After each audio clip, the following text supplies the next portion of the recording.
Welcome all of you dear students and my dear friends, welcome back once again. मैं हूं doctor वेद और आज आपके क्वेश्चन का जवाब मैं दे रहा हूं। आज आपके प्रश्नों का जवाब दे रहा हूं। आप सबने मुझसे पूछा था, एक क्वेश्चन पूछा था कि कई कोर्स करने के बाद से, सीएमएस कोर्स करने के बाद से सीएमओ का छापा पड़ता है, ड्रग इंस्पेक्टर का छापा पड़ता है और लोग जेल भी जाते हैं।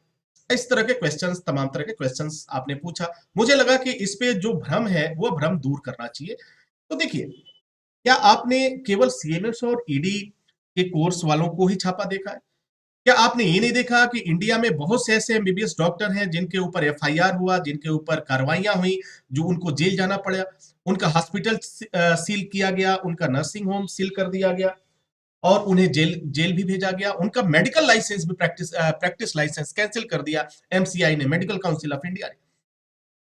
तो ये सारी एक्टिविटीज उस समय होती हैं, लेकिन जब आपके द्वारा कोई इलीगल एक्टिविटीज किया जाता है, यदि आपके द्वारा कोई गलत कार्य किया जाएगा, अगर आपके द्वारा कोई नियम के विरुद्ध काम किया जाएगा, भारत के जो नियम है, भारत के जो कानून है, भारत का जो कॉन्स्टिट्यूशन है और जो भारत की मेडिकल के लिए गाइडलाइन है, उसके खिलाफ अगर आप काम करते हैं तो डियर स्टूडेंट्स, आपके खिलाफ भी कार्रवाई होगी। चाहे आपने सीएमएस का कोर्स किया हो, चाहे आपने एमबीबीएस का कोर्स किया हो, चाहे बीडीएस का कोर्स किया हो, आपको जेल जाना निश्चित है।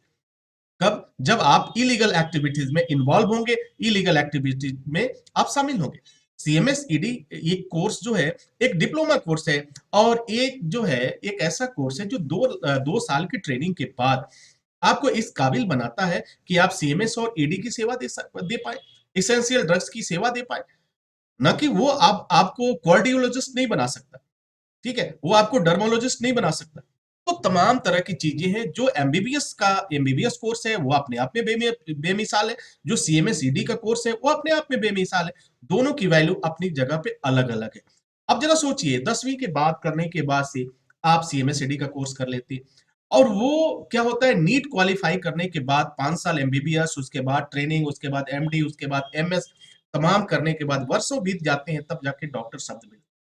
तो दोनों में डिफर आप समझ सकते हैं। तो दोनों का क्राइटेरिया अलग अलग है, दोनों की स्थितियां अलग हैं और दोनों की गाइडलाइन जो है वो उनके काम के अकॉर्डिंग ही है। अगर आप अपने दायरे में रह करके काम करते हैं तो निश्चित रूप से ना तो आपको पर कोई कार्रवाई होगी, ना तो आप पर कोई छापा पड़ेगा, ना ही आपको जेल जाने की नौबत आएगी।